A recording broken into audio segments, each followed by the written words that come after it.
له ومن يضلل فلا هادي له ونشهد أن لا إله إلا الله وحده لا شريك له ونشهد أن سيدنا وحبيبنا وحبيب ربنا وطبيبنا وطبيب قلوبنا وأولانا ومولانا محمد أولانا ومولانا محمدا عبده ورسوله أما بعد فأعوذ بالله من الشيطان الرجيم بسم الله الرحمن الرحيم والذي بعث في الأميين رسولا منهم يتلو عليهم آياته ويزكيهم ويعلمهم الكتاب والحكمة وإن كانوا من قبل لفي ضلال مبين وقال رسول الله صلى الله عليه وسلم في آخر كلامه لا إله إلا الله إن للموت سكرات اللهم في الرفيق الأعلى أو كما قال عليه الصلاة والسلام سبحانك لا علم لنا إلا ما علمتنا إنك أنت العليم الحكيم سيد القونين ختم المرسلين سيد القونين ختم المرسلين آخر عمد الرود فخر الأولين মহান আল্লাহ তাআলার দরবারে শুকরিয়া আদায় করছি যে আল্লাহ তাআলা আমাদেরকে সুস্থতার সাথে পবিত্র মাহে রবিউল আউয়ালের এই বরকতময় মাসে মসজিদে আসার সৌভাগ্য দান করেছেন, আমাদের হায়াতের মধ্যে বরকত দান করেছেন। অন্তরস্থল থেকে আল্লাহ তাআলার দরবারে শুকরিয়া আদায় করছি আলহামদুলিল্লাহ। প্রিয় হাজিরিন, রবিউল আউয়াল মাস আসলে সারা পৃথিবীর মানুষের মধ্যে রাসূলুল্লাহ সাল্লাল্লাহু আলাইহি ওয়াসাল্লামের জীবনী নিয়ে আলোচনা শুরু হয়। কিন্তু আমার আপনার জীবনের জন্য নবী আলাইহিস সালাতু ওয়াস সালামের আলোচনার যে দিকটা আলোচনা হওয়া উচিত ছিল, সেই আলোচনার দিকটা আলোচিত না হয়ে তথাকথিত কিছু নিজেদের বানানো কর্মপন্থা দিয়ে নবী আলাইহিস সালাতু ওয়াস সালামের 63 বছরের জীবনকে ঢেকে ফেলা হচ্ছে। মূল যে আলোচনাটা হওয়া উচিত ছিল মিলাদুন নবী, নবীজি সাল্লাল্লাহু আলাইহি ওয়াসাল্লামের জন্মদিন। যেদিন পৃথিবীতে নবীজি জন্মগ্রহণ করেছেন, পৃথিবীর জন্য এটা সৌভাগ্য, আমাদের জন্য সৌভাগ্য। নবীজির আলোচনার বিষয় হলো 63 বছরের জীবন। উম্মতের জন্য নবীজি কি রেখে গেছেন, এটা হলো 63 বছরের জীবন। সারা পৃথিবীর মধ্যে, বিশেষ করে ভারত, বাংলাদেশ, পাকিস্তানের মধ্যে মিলাদুন নবীর যে আলোচনাটা হয়, এটা শুধু আলোচনাই হয়, এর থেকে আমাদের বাস্তবতার জীবনের আমলে পরিণত করা হয় না। কারণ বাস্তব আমলে পরিণত করতে গেলে সিরাতুন নবী সাল্লাল্লাহু আলাইহি ওয়াসাল্লাম লাগবে, 63 বছরের জীবন লাগবে। আবার কোন ব্যক্তিরা নিজের পক্ষ থেকে ইসলামী শরীয়তের বিধানের বাইরে যে মিলাদুন নবীর শুরুতে ঈদে মিলাদুন নবী লাগিয়ে দিয়েছে। নাউযুবিল্লাহ মিন যালিক। ঈদ আনন্দ। আল্লাহ রাব্বুল আলামিন নবীজিকে দুইটা ঈদ দান করেছেন, একটা ঈদুল ফিতর আর একটা কি ঈদুল আযহা। এটা নবীজির মাধ্যমে আমরা জেনেছি। মিলাদুন নবীর আগে ঈদ আছে বলে পৃথিবীর ইতিহাসে কোনো হাদিসের দ্বারা, সাহাবায়ে কেরামের রওয়ায়েতের দ্বারা আমরা জানি না কে বা কারা লাগিয়েছে। এখন বাংলাদেশের মুসলমান মিলাদুন নবীর পূর্বে ঈদ শব্দ ব্যবহার করে, যেটা কখনোই উচিত নয়। আমার রাসূল যদি ব্যবহার করতেন তাহলে আমরা ব্যবহার করতে পারতাম। এর সপক্ষে যতগুলি প্রমাণ পেশ করে লিখে রাখতে পারেন 100-তে 100 জাল বানানো বর্ণনা, 100-তে 100 জাল বানানো ঈদে মিলাদুন নবী সম্পর্কে যে দলিলগুলি উপস্থাপন করে 100-তে 100 জাল। কতটুকু দুঃসাহস যে নবীজির মিলাদুন নবীর সাথে ঈদ শব্দ যুক্ত করে ঈদে মিলাদুন নবী প্রমাণ করতে যে নবীজির নামে মিথ্যা রচনা করে নবীজির নামে হাদিস বর্ণনা করছে। আপনি দুঃসাহস কতটুকু দেখেন। একটা হলো ঈদ শব্দ মিলাদুন নবীর শুরুতে নাই, এই নাই শব্দটাকে প্রমাণ করার জন্য আছে, এটা প্রমাণ করার জন্য হাদিস বানাতে হচ্ছে। কারা বানাচ্ছে? মুসলমান নামধারী কিছু লোক। তাহলে একটা মানুষ যদি ঈমান অবস্থায় নবীজির নামে মিথ্যা হাদিস বানায়, ঈমান থাকবে না। আর তাদের বানানো কথা আমরা আমাদের বা মুসলমানের জবানে ব্যবহার করছি। খুব ভালো করে বোঝার দরকার। মিলাদুন নবী আছে, কি আছে? ঈদে মিলাদুন নবী নাই। নবী আলাইহিস সালাতু ওয়াস সালামের জন্ম আছে, জন্মদিন আছে, আলোচনা আছে, কিন্তু পালন করার কিছু নাই। ঈদে মিলাদুন নবী বলে কিছু নাই। এটা রাষ্ট্রীয়ভাবে বাংলাদেশে পালন করা হয়, হোক না, কত হারাম জিনিস তো পালন করা হয়, এটা আমাদের কি আছে? কিন্তু মুসলমান আকীদা ক্লিয়ার থাকতে হবে, পরিষ্কার থাকতে হবে। বলেন কি আছে? মিলাদুন নবী সাল্লাল্লাহু আলাইহি ওয়াসাল্লাম আছে। মিলাদুন নবী মানে কি? নবীজির জন্ম দিন। কিন্তু তার শুরুতে কি ঈদ আছে? ঈদে মিলাদুন নবী উচ্চারণ কোনোদিন করবেন না। রাসূলুল্লাহ সাল্লাল্লাহু আলাইহি ওয়াসাল্লামের দুনিয়াতে আগমন আমাদের জন্য সুসংবাদ। আমাদের প্রত্যেকটা মাহফিলের মধ্যে নবীজির জন্ম বৃত্তান্ত আলোচনা হয়, নবীজির জীবনের অনেক জিনিস আলোচনা হয়, কিন্তু একটা জিনিস আলোচনা হয় না, খুব কম হয়, আমার রাসূল জীবনের শেষ দিনগুলি কিভাবে কাটিয়েছিলেন। আগমন যেমন আমাদের জন্য সুখের, নবীজির চলে যাওয়া আমাদের জন্য তার চেয়ে বেশি কষ্টের। আমি আপনাদের সামনে আলোচনা করব ইনশাআল্লাহ নবী আলাইহিস সালাতু ওয়াস সালামের জীবনের শেষ 13 দিন, 13 ডেজ নবীজি কিভাবে অতিবাহিত করেছেন, কিভাবে নবীজি আমাদের কাছ থেকে বিদায় নিলেন, বিদায় নেওয়ার পূর্বে নবী আলাইহিস সালাতু ওয়াস সালাম আমাদের জন্য কি রেখে গেছেন। প্রিয় হাজিরিন, রাসূলুল্লাহ সাল্লাল্লাহু আলাইহি ওয়াসাল্লাম যে বিদায় নেবেন, চলে যাবেন, এটা নবীজির ইন্তেকালের 3 বছর আগেই প্রকাশিত হয়েছিল আলামত। সেটা হলো মক্কা বিজয়। মক্কা বিজয়ের সময় আল্লাহ রাব্বুল আলামিন সূরা নাসর নাযিল করেছিলেন, ইযা জাআ নাসরুল্লাহি ওয়াল ফাতহ। সকলেই জানা আছে। হযরত আবু বকর রাদিয়াল্লাহু তাআলা এই সূরা নাযিল হওয়ার পরে কাঁদছেন, চোখের পানি ফেলছেন। অন্যান্য সাহাবায়ে কেরাম আশ্চর্য হচ্ছেন, আপনি কাঁদছেন কেন? আবু বকর রাদিয়াল্লাহু তাআলা বলেন, এই সূরার মধ্যে রাসূলুল্লাহ সাল্লাল্লাহু আলাইহি ওয়াসাল্লাম যে পৃথিবীতে আর বেঁচে থাকবেন না, এই কথা এখানে লেখা আছে। অথচ এখানে কোথাও লেখা নেই, এই সূরার মধ্যে কোথাও লেখা নেই যে নবী ইন্তেকাল করবেন। কিন্তু আবু বকর রাদিয়াল্লাহু তাআলা যিনি নবী আলাইহিস সালাতু ওয়াস সালামের দীর্ঘদিনের সাথী, তিনি জানেন যে এর মধ্যে নবীজির জীবনের শেষ দিনগুলির কথা লেখা আছে, শেষের কথা লেখা আছে। মুসলমান বন্ধুরা আমার, খুব ভালো করে খেয়াল করলে পেয়ে যাবেন, মক্কা বিজয় 8ম হিজরিতে যখন মক্কা বিজয় হলো, এই সূরাটা যখন নাযিল হলো, সূরার মধ্যে আল্লাহ তাআলা বলে দিয়েছেন, ইযা জাআ নাসরুল্লাহি ওয়াল ফাতহ, যখন আল্লাহ তাআলার পক্ষ থেকে সাহায্য আসবে, বিজয় আসবে, ওয়ারাআইতান নাসা, আপনি মানুষকে দেখবেন, পৃথিবীর সমস্ত মানুষ, পৃথিবীর আনাচে কানাচে, পৃথিবীর সমস্ত প্রান্তরের মানুষকে দেখবেন, ইয়াদখুলুনা ফি দীনিল্লাহি আফওয়াজা, তারা আপনার কথা শুনে পৃথিবীর চতুর্দিক থেকে লক্ষ লক্ষ মানুষ আপনার কাছে এসে মুসলমান হওয়া শুরু হচ্ছে।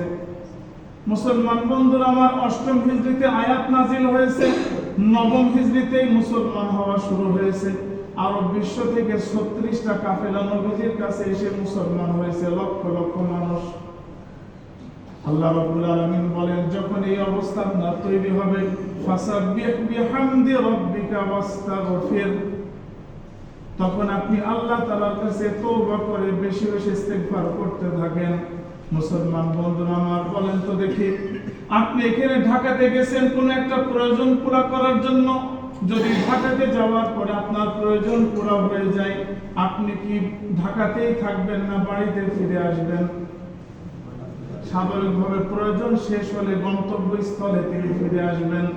নবী আলাইহিস সালাতু ওয়াস সালাম পৃথিবীতে এসেছিলেন ইসলামের দাওয়াতকে সারা পৃথিবীর মানুষের কাছে পৌঁছে দেওয়ার জন্য। এই বিধান যখন তিনি পৌঁছে দিয়েছেন, পৃথিবীতে থাকার তার আর কোনো প্রয়োজনীয়তা আসে না। এই জন্য নবী আলাইহিস সালাতু ওয়াস সালামের ইঙ্গিত হলো আয়াতের মধ্যে যে যেহেতু পৃথিবীর চতুর্দিক থেকে মানুষ মুসলমান হওয়া শুরু করবে, আপনার দুনিয়াতে থাকার আর প্রয়োজনীয়তা থাকবে না।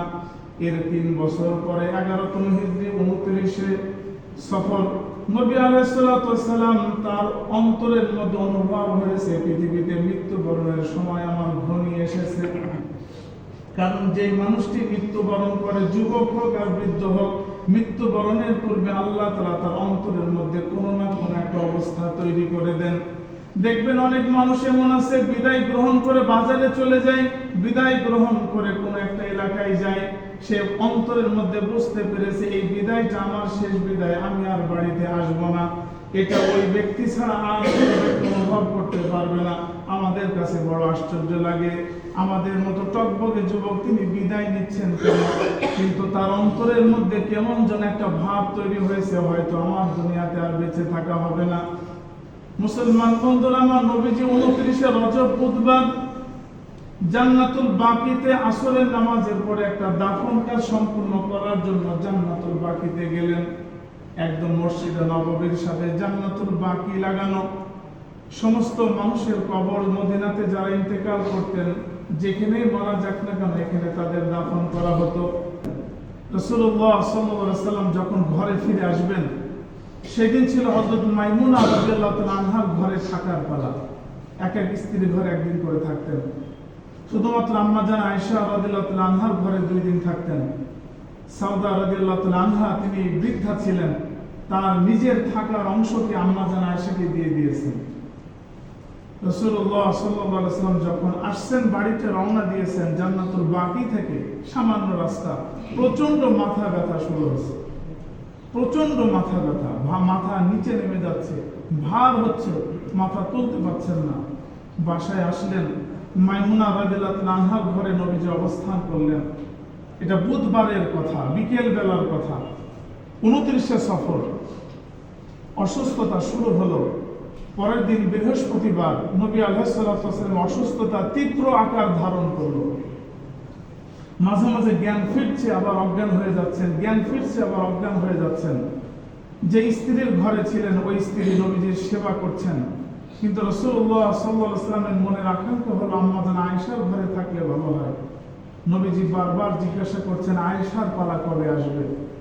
কারণ জীবনের শেষ মুহূর্তে আম্মা জান আয়েশা রাদিয়াল্লাহু তাআলা আনহার কাছে থাকার দ্বারা উম্মত এমন কিছু তথ্য পাবে, যে তথ্যগুলি যদি মিস হয়ে যায়, যে তথ্যগুলি যদি উম্মত না জানতে পারে, তো নবীজির জীবনের অনেক অংশগুলি উম্মতের অজানা থেকে যাবে।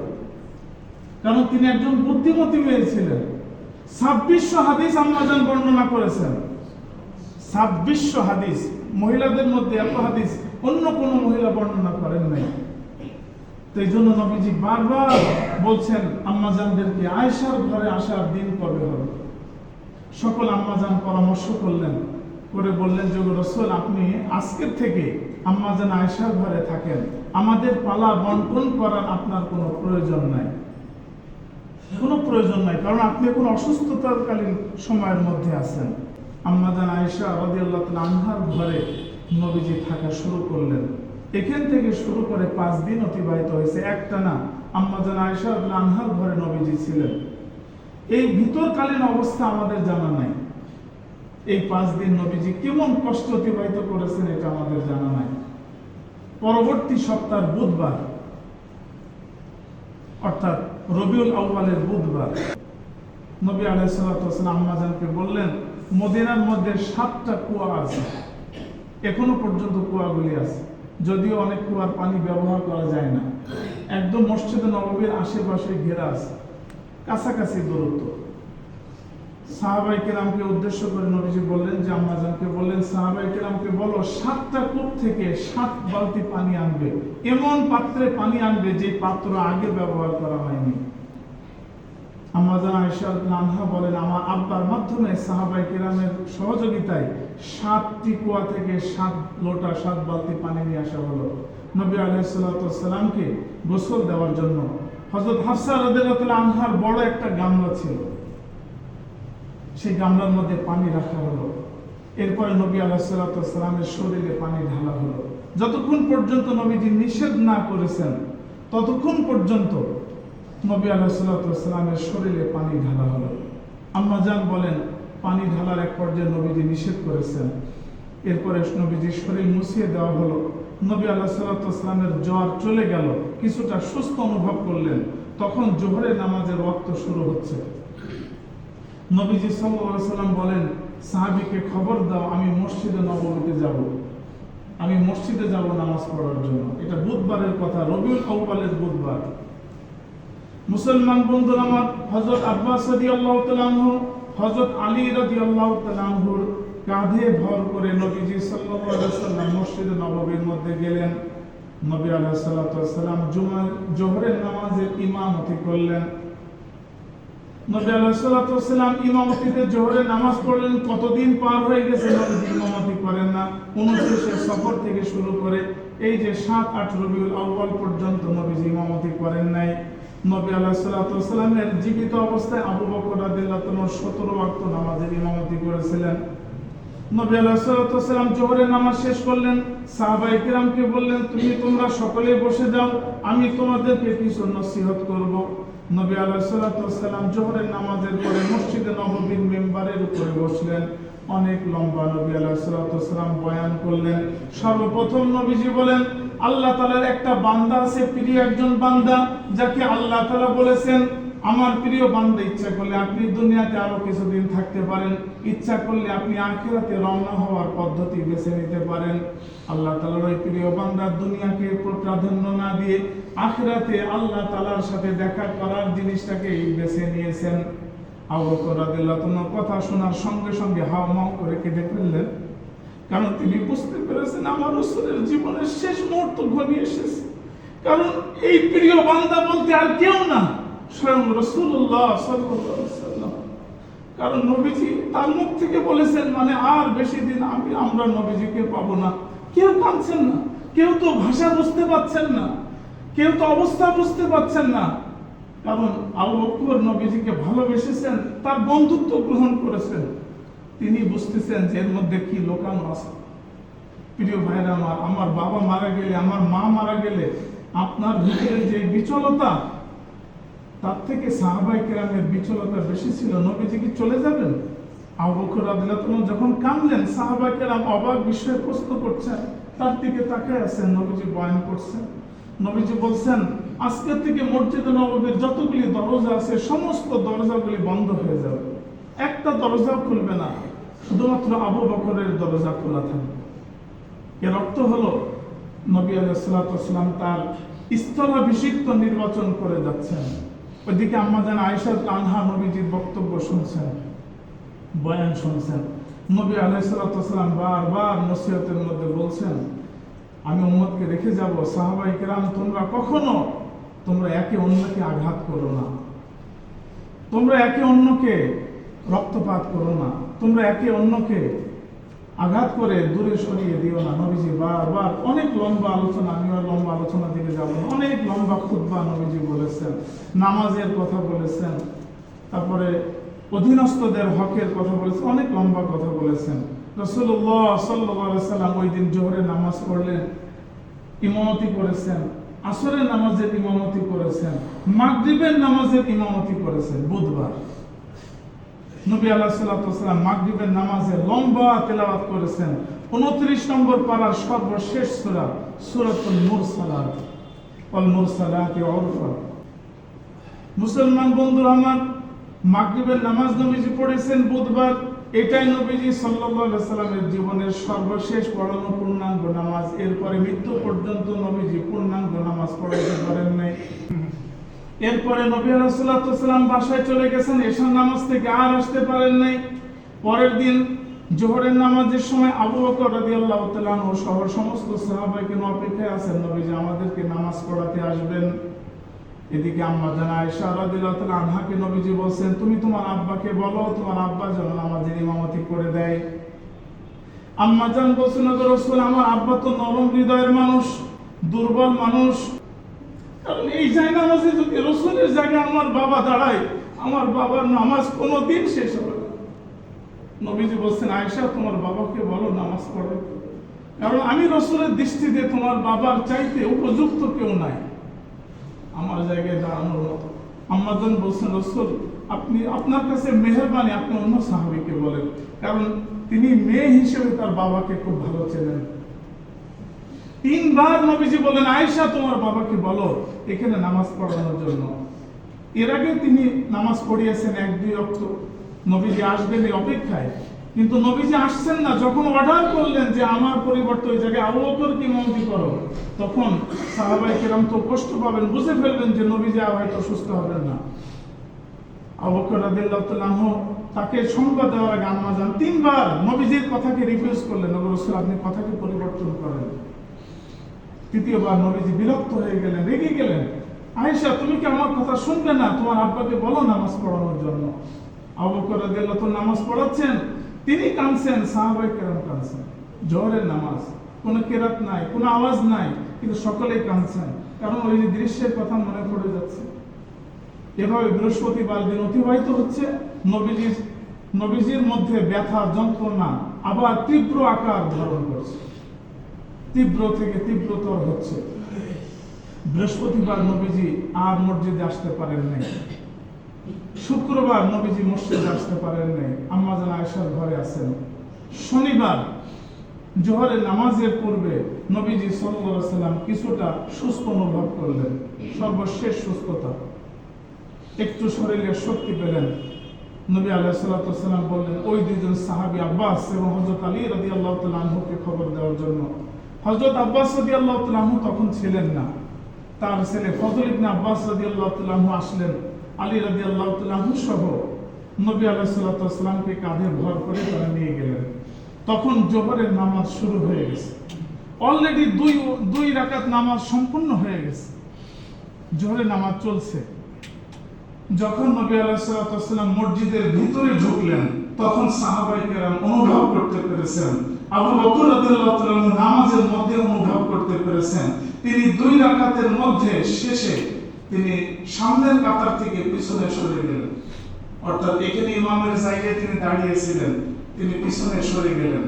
নবী আলাইহিস সালাতু ওয়াস সালামকে আসতে অনুভব করে, দেখা তো যাচ্ছে না, রাসূলুল্লাহ সাল্লাল্লাহু আলাইহি ওয়াসাল্লাম আবু বকর রাদিয়াল্লাহু তাআলা আনহু যে পিছনে সরে গেছেন, নবীজি তার সামনে যেয়ে বসছেন। শেষ 2 রাকাত শনিবার দিন রাসূলুল্লাহ সাল্লাল্লাহু আলাইহি ওয়াসাল্লাম নামাজের ইমামতি করলেন। শেষ 2 রাসূলুল্লাহ সাল্লাল্লাহু আলাইহি ওয়াসাল্লাম নামাজ পড়ালেন শেষ 2 রাকাত। এটা হলো নবীজির জীবনের সর্বশেষ পড়ানো অপূর্ণাঙ্গ নামাজ। সর্বশেষ পড়ানো পুরা নামাজ কোনটা ছিল? মাগরিবের নামাজ।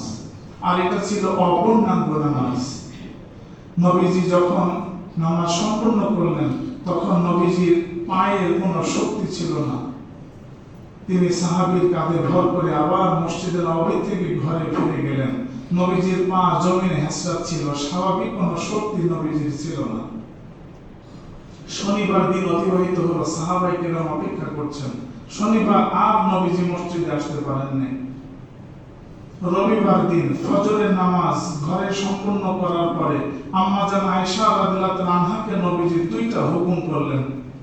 বললেন, আয়েশা আমার যত দাস দাসী আছে সবাইকে আজাদ করে দাও, মুক্ত করে দাও, আর কেউ আমার বান্দি থাকবে না, দাসী থাকবে না, কেউ থাকবে না, সবাইকে আজাদ করে দাও। আর ঘরে 7টি স্বর্ণ মুদ্রা আছে, সেখানে আর কোনো খাবারের ব্যবস্থা নেই, মাত্র 7টি স্বর্ণ মুদ্রা ছিল, এটা হাদিয়া এসেছিল।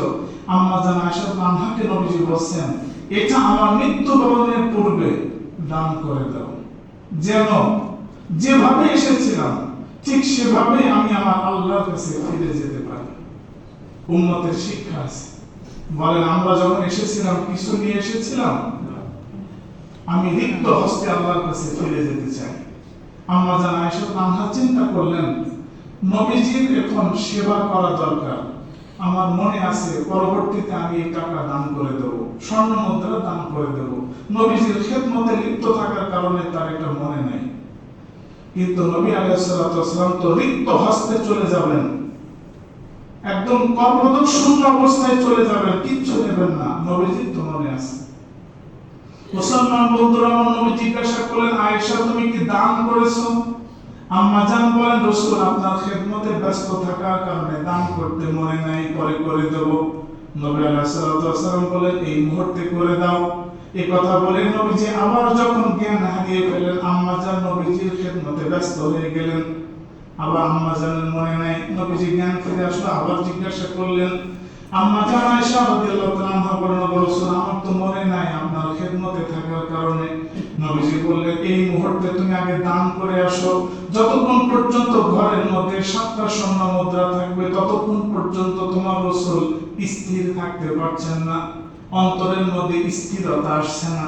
না জানি আমি এমন অবস্থায় মৃত্যুবরণ করি যখন আমার ঘরে 7টা স্বর্ণ মুদ্রা থাকবে, আমি আল্লাহ তাআলার সামনে কি জবাব দেব?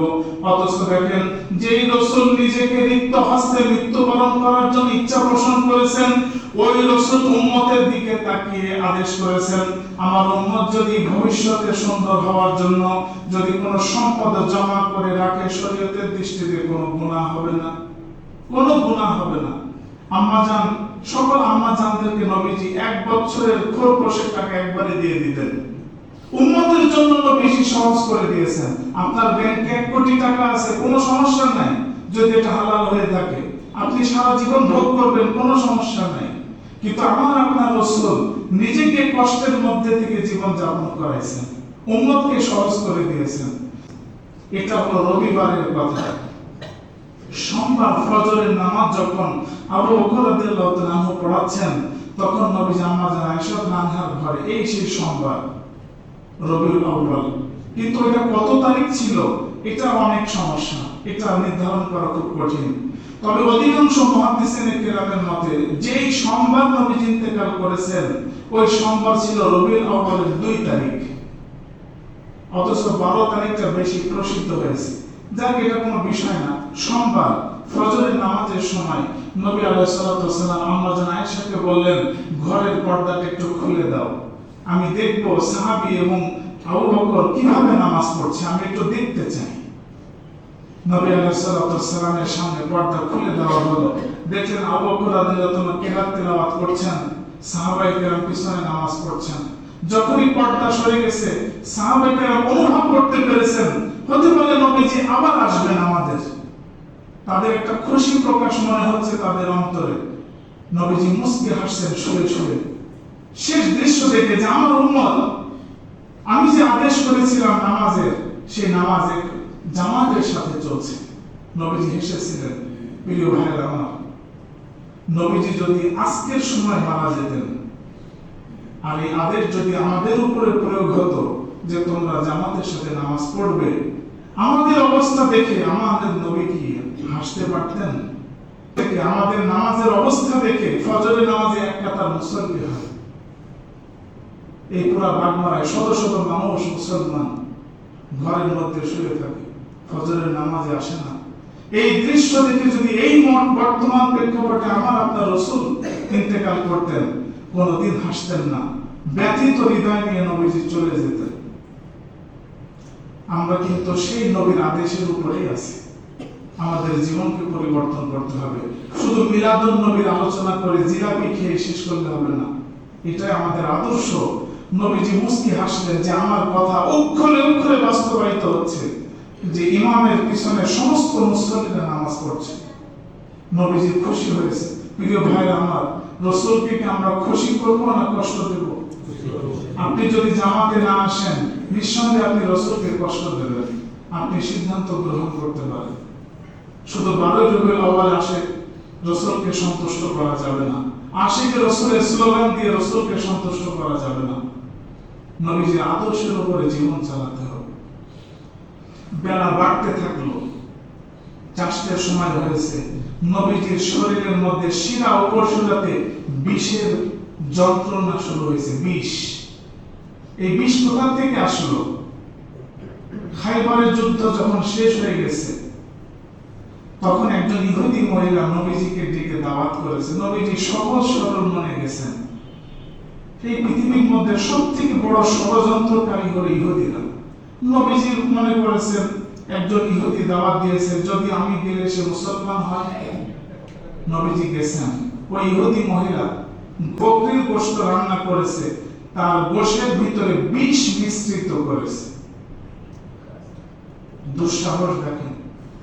নবী আলাইহিস সালাম তিনি খাবার শুরু করছেন, মুখে দিচ্ছেন, অথচ রাহমাতুল লিল আলামিন জানেন না এই খাবারের, এই তরকারির মধ্যে বিষ মিশানো। এই খাবারটা নবীজির সামনে, নবীজির হাতে, নবীজির মুখে উঠছে, অথচ এখানে বিষ মিশানো আছে। কি কে জানেন না?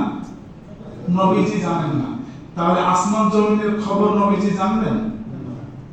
যেখানে হাতের কাছে গোশের মধ্যে বিষ মিশানো আছে, নবীজি জানেন না। অনেক মানুষ মনে করে নবীজি গায়েবের খবর জানেন। ততটুকুই জানেন যতটুকু আল্লাহ তাআলা তাকে জানান। কিন্তু আল্লাহ তাআলা নবীজিকে দেখাচ্ছেন আপনি সর্বশ্রেষ্ঠ রাসূল, কিন্তু আপনার হাতের গোশে বিষ মিশানো আছে, আপনি জানেন না। কারণ যতক্ষণ পর্যন্ত আমি আল্লাহ না জানাবো, মানুষ হিসেবে আপনি ততক্ষণ পর্যন্ত জানতে পারবেন না। এটা আল্লাহ তাআলা প্র্যাকটিক্যাল দেখাচ্ছেন আমাদেরকে। নবী আলাইহিস সালাম মুখে দিয়েছেন, জিহ্বা স্পর্শ করেছে, হযরত জিবরিল আমিন সেটাকে ফেলে দিয়েছে। কিন্তু জিহ্বার সাথে গোশের স্পর্শ লেগে গেছে। আর জিহ্বা এমন একটা বস্তু যেখানে স্পর্শ লাগলে সেকেন্ডে সেটা পাকস্থলীতে চলে যাবে, নালা হয়ে। এর পরবর্তীতে ফেলে দেওয়া হয়েছে। এই যে সামান্য একটু অংশ গেছে, এই বিষ মিশানো অংশটুকু সারা জীবন নবীজিকে কষ্ট দিত। 7 হিজরিতে ঘটনা ঘটেছে।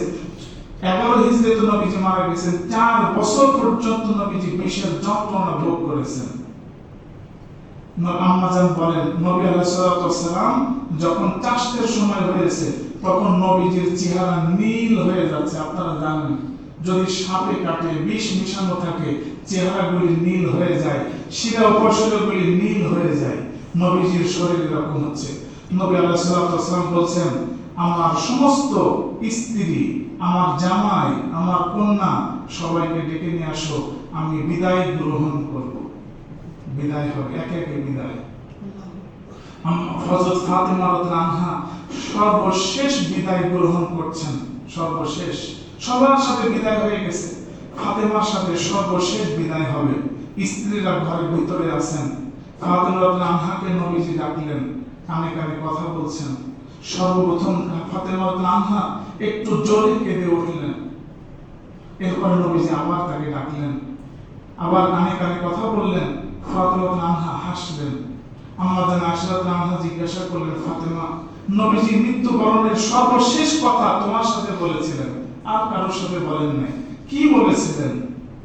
ফাতেমা রাদিয়াল্লাহু আনহা বলেছেন, নবীজি বলেছিলেন, প্রথম ফাতেমা, তোমার আব্বাজান পৃথিবীতে আর বেশি সময় নাই, তোমার আব্বাজান মারা যাবে। আমার আব্বাজান মারা যাবে, আমি সহ্য করতে পারিনি, আমি একটু চিৎকার করে কেঁদেছি। আব্বাজান আপনি মারা গেলে আমার কি হবে, এই জন্য আমি কেঁদেছি। এরপরে আমার আব্বাজান আবার আমাকে ডেকেছেন, বলেছেন, ফাতেমা চিন্তা করো না, তোমার আব্বার পরে সর্বপ্রথম তুমি ইন্তেকাল করবে, তোমার সাথে আমার দেখা হবে। তখন আমি হেসেছিলাম যে আমার আব্বার চলে যাওয়ার দুঃখ বেশি দিন থাকবে না, আব্বার সাথে আমার আবার দেখা হবে, এই জন্য আমি হেসেছিলাম। ঠিক নবীজির ইন্তেকালের 6 মাস পরে ফাতেমা রাদিয়াল্লাহু আনহা ইন্তেকাল করেছিলেন। প্রিয় মুসলমান ভাই আমার, এরপরে নবী আলাইহিস সালামের ব্যথা আরো তীব্রতর হওয়া শুরু হলো। এরপরে সর্বশেষ অবস্থা, আজকে আলোচনা হবে না, সময় শেষ হয়ে গেছে। আগামী সপ্তাহে আমরা এখান থেকে আলোচনা শুরু করব। আমি আপনাদের কাছে একটা অনুরোধ করব, আজকের যে কথাটা শুনলাম, এই কথা থেকে যেটা মেসেজ, সেটা হলো আমার কর্মের দ্বারা আমার রাসূল যেন কষ্ট না পায়। আমরা কি পারবো না? ইনশাআল্লাহ।